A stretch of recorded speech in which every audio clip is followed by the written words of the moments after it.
Hello বন্ধুরা, কেমন আছেন সবাই? আশা করি আপনারা সবাই অনেক ভালো আছেন। হাওয়াই মিষ্টির নতুন ভিডিওতে আপনাদের সবাইকে স্বাগতম। হাওয়াই মিষ্টির আজকের ভিডিওতে আমি আপনাদের জন্য একটি ড্রয়িং টিউটোরিয়াল নিয়ে হাজির হয়েছি। আজকে ড্রয়িং টিউটোরিয়ালে আমি আপনাদেরকে একটি ট্রেডিশনাল আউটফিটে একটি গার্ল ড্র করে দেখাবো। এই ড্রয়িং টিউটোরিয়ালে আমি আপনাদেরকে দেখাবো how to draw a girl with a traditional outfit with a sari, এবং একটি সুইংয়ে থাকবে গার্লটি ব্যাক সাইড ড্র করে দেখাবো। আশা করি আপনাদের ড্রয়িংটি ভালো লাগবে। আজকে আমি অনেক ভাবলাম যে আজকে আপনাদের সাথে কি গল্প শেয়ার করা যায়। অবশেষে আমি ঠিক করেছি আজকের ভিডিওতে আমি আপনাদের সাথে শেয়ার করব কবিগুরু রবীন্দ্রনাথ ঠাকুরের একটি গল্প। গল্পটির নাম হচ্ছে এক রাত্রি। চলুন কথা না বাড়িয়ে গল্পটি শুরু করা যাক। শুরু করছি কবিগুরু রবীন্দ্রনাথ ঠাকুরের গল্প এক রাত্রি। সুরবালার সঙ্গে একত্রে পাঠশালায় গিয়াছি এবং বউ বউ খেলিয়াছি।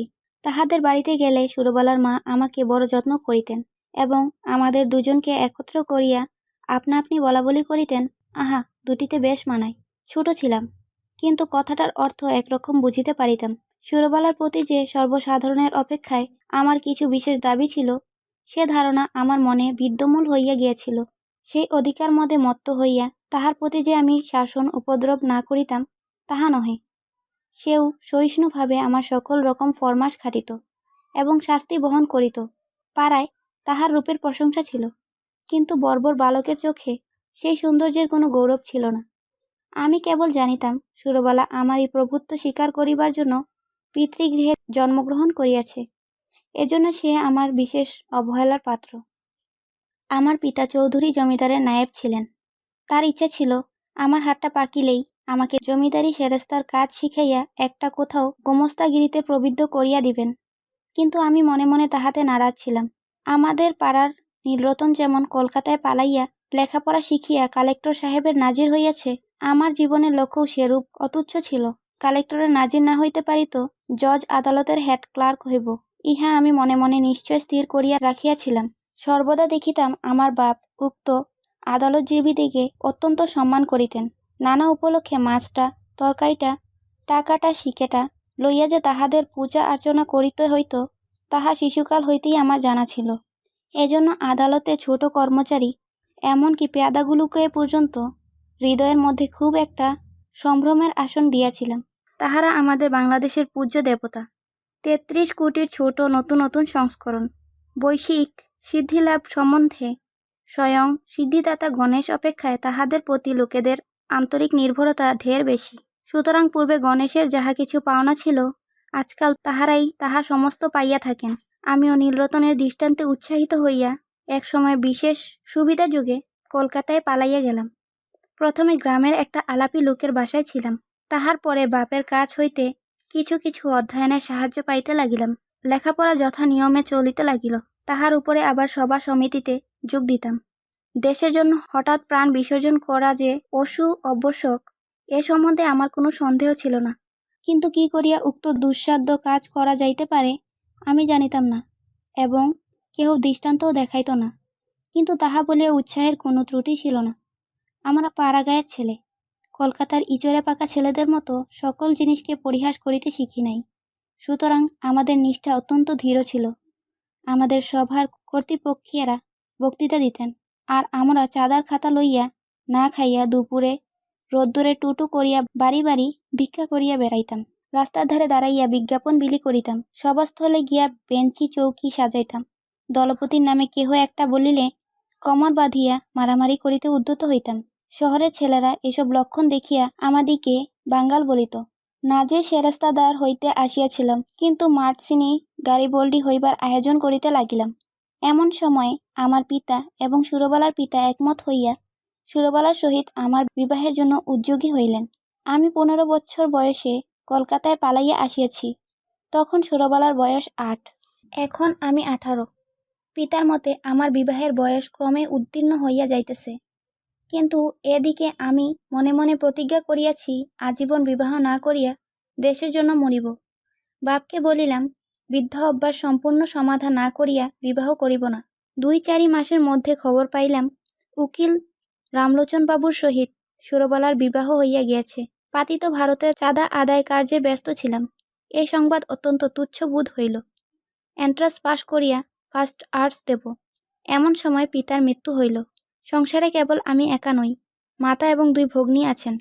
সুতরাং কলেজ ছাড়িয়া কাজের সন্ধানে ফিরিতে হইল। বহু চেষ্টায় নোয়াখালী বিভাগের একটা শহরে এন্ট্রেন্স স্কুলের 2nd মাস্টারি পদ প্রাপ্ত হইলাম। মনে করিলাম আমার উপযুক্ত কাজ পাইয়াছি। উপদেশ এবং উৎসাহ দিয়া এক একটা ছাত্রকে ভাবি ভারতের এক একটা সেনাপতি করিয়া তুলিব। কাজ আরম্ভ করিয়া দিলাম। দেখিলাম ভাবি ভারতবর্ষ অপেক্ষায় আসন্ন এক্সামিনের তারা ঢের বেশি। ছাত্রদিগে গ্রামার অ্যালজেব্রার বহির্ভূত কোনো কথা বলিলে হেডমাস্টার রাগ করে। মাস 2-এর মধ্যে আমারও উৎসাহ নিস্তেজ হইয়া গেল। আমার মতো প্রতিভাহীন লোক ঘরে বসিয়া নানা রূপ কল্পনা করে। অবশেষে কর্মক্ষেত্রে নামিয়া ঘাড়ে লাঙ্গল বহিয়া পশ্চাৎ হইতে লেজ মলা খাইয়া নতশিরে সহিষ্ণুভাবে প্রত্যহিক মাটি ভাঙ্গার কাজ করিয়া সন্ধ্যাবেলায় এক পেট জাবনা খাইতে পাইলে সন্তুষ্ট থাকে। লম্ফে জম্ফে আর উৎসাহ থাকে না। অগ্নিদাহের আশঙ্কায় একজন করিয়া মাস্টার কুলের ঘরেতেই বাস করিত। আমি একা মানুষ, আমার উপরেই সেই ভার পড়িয়াছিল। স্কুলের বড় আটচালা সংলগ্ন একটা চালায় আমি বাস করিতাম। স্কুল ঘরটি লোকালয় হইতে কিছু দূরে, বড় একটা পুষ্করিণীর ধারে। চারিদিকে সুপারি, নারিকেল এবং মাদারের গাছ, এবং স্কুল গৃহের প্রায় গায়েই 2টি প্রকাণ্ড নিম গাছ গায়ে গায়ে সংলগ্ন হইয়া ছায়া দান করিতেছে। একটা কথা এতদিন উল্লেখ করি নাই, এবং এতদিন উল্লেখযোগ্য বলিয়া মনে হয় নাই। এখানকার সরকারি উকিল রামলোচন রায়ের বাসা আমাদের স্কুল ঘরের অনতি দূরে, এবং তাহার সঙ্গে তাহার স্ত্রী আমার বাল্যসখী সুরবালা ছিল। তাহা আমার জানা ছিল। রামলোচন বাবুর সঙ্গে আমার আলাপ হইল। সুরবালার সহিত বাল্যকালে আমার জানাশোনা ছিল, তাহা রামলোচন বাবু জানিতেন কি না জানি না। আমিও নতুন পরিচয়ে সে সম্বন্ধে কোনো কথা বলা সঙ্গত বোধ করিলাম না, এবং সুরবালা যে কোনো কালে আমার জীবনের সঙ্গে কোনোভাবে জড়িত ছিল সে কথা আমার ভালো করিয়া মনে উদয় হইল না। একদিন ছুটির দিনে রামলোচন বাবুর বাসায় তাহার সহিত সাক্ষাৎ করিতে গিয়াছি। মনে নাই কি বিষয়ে আলোচনা হইতেছিল। বোধ করি বর্তমান ভারতবর্ষের দুরবস্থা সম্বন্ধে।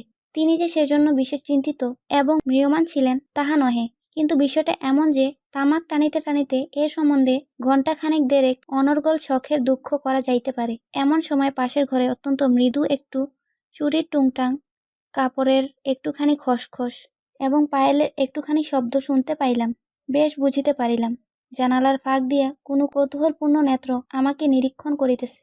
তৎক্ষণাৎ 2খানি চোখ আমার মনে পড়িয়া গেল। বিশ্বাস, সরলতা এবং শৈশব প্রীতিতে ঢলো ঢলো 2খানি বড় বড় চোখ, কালো কালো তারা, ঘন কৃষ্ণ পল্লব, স্থির স্নিগ্ধ দৃষ্টি। সহসা হৃৎপিণ্ডকে কে যেন একটা কঠিন মুষ্টির ধারা চাপিয়া ধরিল এবং বেদনায় ভিতরটা টনটন করিয়া উঠিল। বাসায় ফিরিয়া আসিলাম, কিন্তু সেই ব্যথা লাগিয়ে রইল। লিখি, পড়ি, যাহা করি, কিছুতেই মনের ভাব দূর হয় না। মনটা সহসা একটা বৃহৎ বোঝার মতো হইয়া বুকের শিরা ধরিয়া ঝুলিতে লাগিল। সন্ধ্যাবেলা একটু স্থির হইয়া ভাবিতে লাগিলাম, এমনটা হইল কেন? মনের মধ্যে হইতে উত্তর আসিল, তোমার সেই সুরবালা কোথায় গেল? আমি প্রত্যুত্তরে বলিলাম, আমি তো তাহাকে ইচ্ছা করিয়াই ছাড়িয়ে দিয়েছি। সে কি চিরকাল আমার জন্য বসিয়া থাকিবে? মনের ভেতর থেকে কে বলিল, তখন যাহাকে ইচ্ছা করিলেই পাইতে পারিতে, এখন মাথা খুঁড়িয়া মরিলেও তাহাকে একবার চক্ষে দেখিবার অধিকারটুকু পাইবে না। সেই শৈশবের সুরবালা তোমার যত কাছেই থাকুক না কেন, তাহার চুরির শব্দ শুনিতে পাও, তাহার মাথা কষার গন্ধ অনুভব করো, কিন্তু মাঝখানে বরাবর একখানি করিয়া দেয়াল থাকিবে। আমি বলিলাম, তা থাক না, সুরবালা আমার কি? উত্তর শুনিলাম, সুরবালা আজ তোমার কেহই নয়, কিন্তু সুরবালা তোমার কি না হইতে পারিত? সে কথা সত্যি, সুরবালা আমার কি না হইতে পারিত। আমার সবচেয়ে অন্তরঙ্গ, আমার সবচেয়ে নিকটবর্তী, আমার জীবনের সমস্ত সুখ দুঃখ ভাগিনী হইতে পারিত। সে আজ এত দূর, এত পর। আজ তাহাকে দেখা নিষেধ, তাহার সঙ্গে কথা কওয়া দোষ, তাহার বিষয়ে চিন্তা করা পাপ। আর একটা রামলোচন কোথাও কিছু নাই, হঠাৎ আসিয়া উপস্থিত, কেবল গোটা কয়েক মুখস্থ মন্ত্র পড়িয়া সুরবালাকে পৃথিবীর আর সকলের নিকট হইতে এক মুহূর্তে ছু মারিয়া লইয়া গেল। আমি মানব সমাজে নতুন নীতি প্রচার করিতে বসি নাই, সমাজ ভাঙ্গিতে আসি নাই, বন্ধন ছিঁড়িতে চাই না। আমি আমার মনের প্রকৃত ভাবটা ব্যক্ত করিতেছি মাত্র। আপন মনে যে সকল ভাব উদয় হয়, তাহার কি সবই বিবেচনাসঙ্গত? রামলোচনের গৃহভিত্তির আড়ালে যে সুরবালা বিরাজ করিতেছিল, সে যে রামলোচনের অপেক্ষায়ও বেশি করিয়া আমার, এ কথা আমি কিছুতেই মন হইতে তাড়াইতে পারিতেছিলাম না। এরূপ চিন্তা নিতান্তই অসঙ্গত এবং অন্যায়, তাহা স্বীকার করি, কিন্তু অস্বাভাবিক নহে। এখন হইতে আর কোনো কাজে মনোসংযোগ করিতে পারি না। দুপুরবেলা ক্লাসে যখন ছাত্রেরা গুনগুন করিতে থাকিত, বাইরে সমস্ত ঝা ঝা করিত, ঈষৎ উত্তপ্ত বাতাস নিম গাছের পুষ্পমঞ্জুরির সুগন্ধ বহন করিয়া আনিত, তখন ইচ্ছা করিত, কি ইচ্ছা করিত জানি না, এই পর্যন্ত বলতে পারি, ভারতবর্ষের এই সমস্ত ভাবী আশা সম্পদ দিগের ব্যাকরণের ভ্রম সংশোধন করিয়া জীবনযাপন করিতে ইচ্ছা করিত না। স্কুলে ছুটি হইয়া গেলে আমার বৃহৎ ঘরে একলা থাকিতে মনটা টিকিত না। অথচ কোনো ভদ্রলোক দেখা করিতে আসিলেও অসহ্য বোধ হইত। সন্ধ্যাবেলায় পুষ্করিণীর ধারে সুপারি নারিকেলের অর্থহীন মর্মর ধ্বনি শুনিতে শুনিতে ভাবিতাম, মানব সমাজ একটা জটিল ভ্রমের জাল। ঠিক সময়ে ঠিক কাজ করিতে কাহারও মনে পড়ে না, তাহার পরে বেঠিক সময়ে বেঠিক বাসনা লইয়া অস্থির হইয়া মরে। তোমার মতো লোক ছোটবেলার স্বামীটি হইয়া বুড়ো বয়স পর্যন্ত বেশ সুখে থাকিতে পারিত। তুমি কিনা হতে গেলে গাড়ি বললি এবং হইলে শেষে একটা পাড়াগাঁয়ের স্কুলের সেকেন্ড মাস্টার। আর রামলোচন রায় উকিল, তাহার বিশেষ করিয়া ছোটবেলারই স্বামী হইবার কোনো জরুরি আবশ্যক ছিল না। বিবাহের পূর্ব মুহূর্ত পর্যন্ত তাহার পক্ষে সুরবালাও যেমন, ভবশঙ্করীও তেমন। সে কিনা কিছুমাত্র না ভাবিয়া চিন্তিয়া বিবাহ করিয়া সরকারি উকিল হইয়া দিব্যি 5 টাকা রোজগার করিতেছে। যেদিন দুধে ধোয়ার গন্ধ হয় সেদিন সুরবালাকে তিরস্কার করে, যেদিন মন প্রসন্ন থাকে সেদিন সুরবালার জন্য গহনা গড়িতে দেয়। বেশ মোটাসোটা, চাপকান পরা, কোনো অসন্তোষ নেই। পুষ্করণীর ধারে বসিয়া আকাশের তারার দিকে চাহিয়া কোনোদিন হাহুতাশ করিয়া সন্ধ্যা যাপন করে না। রামলোচন একটা বড় মোকদ্দমায় কিছুদিনের জন্য অন্যত্র গিয়েছিল। আমার স্কুল ঘরে আমি যেমন একা ছিলাম, সেদিন সুরবালার ঘরেও সুরবালা বোধ করি সেরূপই একা ছিল। মনে আছে সেদিন সোমবার, সকাল হইতেই আকাশ ঘন মেঘাচ্ছন্ন হইয়া আছে। বেলা 10টা হইতে টিপ টিপ করিয়া বৃষ্টি পড়িতে আরম্ভ করিল। আকাশের ভাবগতিক দেখিয়া হেডমাস্টার সকাল সকাল স্কুলের ছুটি দিলেন। খণ্ড খণ্ড কালো মেঘ যেন একটা কি মহা আয়োজনে সমস্ত দিন আকাশময় আনাগোনা করিয়া বেড়াইতে লাগিল। তাহার পরের দিন বিকালের দিকে মুষলধারে বৃষ্টি এবং সঙ্গে সঙ্গে ঝড় আরম্ভ হইল। যত রাত্রি হইতে লাগিল বৃষ্টি এবং ঝড়ের বেগ বাড়িতে লাগিল। প্রথমে পূর্ব দিক হইতে বাতাস বইতেছিল, ক্রমে উত্তর এবং উত্তর পূর্ব দিয়া বহিতে লাগিল। এ রাত্রে ঘুমাবার চেষ্টা বৃথা। মনে পড়িল এই দুর্যোগের সময় সুরবালা ঘরে একা আছে। আমার স্কুল ঘর তাহার ঘরের অপেক্ষায় অনেক মজবুত। কতবার মনে করিলাম তাহাকে স্কুল ঘরে ডাকিয়া আনিয়া আমি পুষ্করণীর পাশে বসিয়া রাত্রি যাপন করিব, কিন্তু কিছুতেই মন স্থির করিয়া উঠিতে পারিলাম না। রাত্রি যখন 1টা-1:30 হইবে, হঠাৎ বানের ডাক শোনা গেল। সমুদ্র ছুটিয়া আসিতেছে। ঘর ছাড়িয়া বাহির হইলাম, সুরবালার বাড়ির দিকে চলিলাম। পথে আমাদের পুষ্করণীর পার। সে পর্যন্ত যাইতে না যাইতে আমার হাঁটু জল হইল। পাড়ের উপর যখন উঠিয়া দাঁড়াইলাম তখন দ্বিতীয় আরেকটা তরঙ্গ আসিয়া উপস্থিত হইল। আমাদের পুকুরের পাড়ের একটা অংশ প্রায় 10-11 হাত উঁচু হইবে। পাড়ের উপরে আমিও যখন উঠিলাম, বিপরীত দিক হইতে একটা লোকও উঠিল। লোকটা কে তাহা আমার সমস্ত অন্তরাত্মা আমার মাথা হইতে পা পর্যন্ত বুঝিতে পারিল, এবং সেও যে আমাকে জানিতে পারিল তাহাতে আমার সন্দেহ নেই। আর সমস্ত জলমগ্ন হইয়া গেছে। কেবল হাত 5-6 দ্বীপের উপর আমরা 2 প্রাণী আসিয়া দাঁড়াইলাম। তখন প্রলয়কাল। তখন আকাশে তারার আলো ছিল না এবং পৃথিবীর সমস্ত দ্বীপ নিভিয়া গেছে। তখন একটা কথা বলিলেও ক্ষতি ছিল না, কিন্তু একটা কথাও বলা গেল না। কেহ কাহাকেও একটা কুশল প্রশ্ন করিল না। কেবল 2 জন অন্ধকারের দিকে চাহিয়া রইলাম। পদতলে গাঢ় কৃষ্ণবর্ণ উন্মত্ত মৃত্যুস্রোত গর্জন করিয়া ছুটিয়া চলিল। আজ সমস্ত বিশ্ব সংসার ছাড়িয়া সুরবালা আমার কাছে আসিয়া দাঁড়াইয়াছে। আজ আমি ছাড়া সুরবালার আর কেউ নেই। কবেকার সেই শৈশবের সুরবালা কোনো এক পুরাতন রহস্য অন্ধকার হইতে ভাসিয়া এই চন্দ্র সূর্য আলোকিত লোক পরিপূর্ণ পৃথিবীর উপরে আমারই পাশে আসিয়া সংলগ্ন হইয়াছে। আর আজ কতদিন পরে সেই আলোকময় লোকময় পৃথিবী ছাড়িয়া এই ভয়ঙ্কর জনশূন্য প্রলয় অন্ধকারের মধ্যে সুরবালা একাকিনী আমারই পাশে আসিয়া উপনীত হইয়াছে।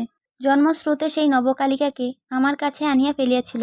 মৃত্যুস্রোতে সেই বিকাশিত পুষ্পটিকে আমারই কাছে আনিয়া ফেলিয়াছে। এখন কেবল আরেকটা ঢেউ আসিলে পৃথিবীর এই প্রান্তটুকু হইতে, বিচ্ছেদের এই বিন্দুটুকু হইতে খসিয়া আমরা 2 জন এক হইয়া যাই। সেই ঢেউ না আসুক। স্বামী পুত্র গৃহধঞ্জন লইয়া সুরবালা চিরদিন সুখে থাকুক। আমি এই এক রাত্রে মহাপ্রলয়ের তীরে দাঁড়াইয়া অনন্ত আনন্দের আস্বাদ পাইয়াছি। রাত্রি প্রায় শেষ হইয়া আসিল। ঝড় থামিয়া গেল, জল নামিয়া গেল। সুরবালা কোনো কথা না বলিয়া বাড়ি চলিয়া গেল। আমিও কোনো কথা না বলিয়া আমার ঘরে গেলাম। ভাবিলাম, আমি নাজিরও হই নাই, সেরেস্তাদারও হই নাই, গেরিবোল্ডিও হই নাই। আমি এক ভাঙ্গা স্কুলের সেকেন্ড মাস্টার। আমার এই সমস্ত ইহজীবনে কেবল ক্ষণিকের জন্য একটা অনন্ত রাত্রির উদয় হয়েছিল। আমার পরমায়ুর সমস্ত দিন রাত্রির মধ্যে সেই একটা রাত্রি আমার তুচ্ছ জীবনের একমাত্র চরম সার্থকতা। আশা করি আপনাদের ভিডিওটি ভালো লেগেছে, ড্রয়িং টিউটোরিয়ালটি ভালো লেগেছে, ড্রয়িং টেকনিকটি আপনাদের সহজ লেগেছে। যদি আপনাদের ভিডিওটি ভালো লেগে থাকে তাহলে অবশ্যই ভিডিওতে লাইক করতে পারেন এবং আপনাদের মহামূল্যবান মতামত আমাকে কমেন্টের মাধ্যমে জানাবেন। চাইলে আপনাদের বন্ধুদের সাথে ভিডিওটি শেয়ার করতে পারেন। Thanks for watching the video. See you soon. Until then, stay safe, stay healthy, take care and good by.